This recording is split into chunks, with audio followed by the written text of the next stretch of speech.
Hermaphroditus, the child of Hermes and Aphrodite, an intersex deity meaning both male and female, and a lesser god.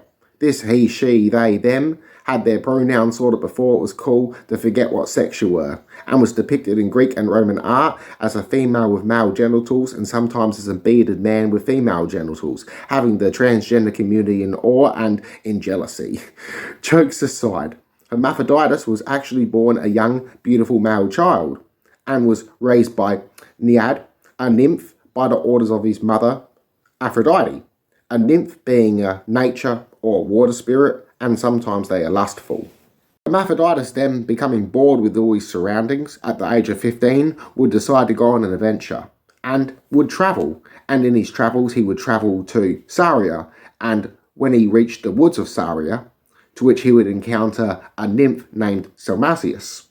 This nymph was overcome with lust for the young teenage Hermaphroditus, to which Hermaphroditus rejects her, to which, believing that she is left, Hermaphroditus then decides to skinny dip into this nymph's pool, to which he jumps out of behind a tree and jumps into the pool, and then begins to sexually assault Hermaphroditus.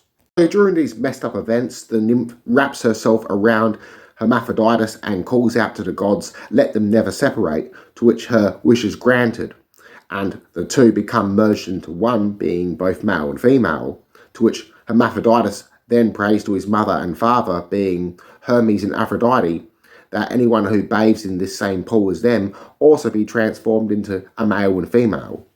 Now, Hermaphroditus was also the god of marriage, being symbolic for men and women coming together, being in one union. Now, Hermaphroditus was also the god of hermaphrodites and of eunuchs, being castrated men.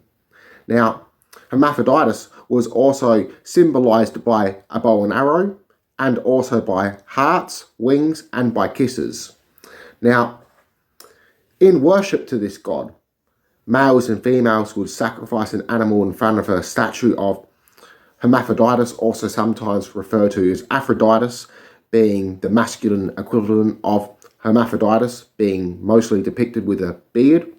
Now, after the sacrifice was made, the males and females present there worshipping this god would then exchange clothing, or sometimes leave clothing behind as an offering to this god.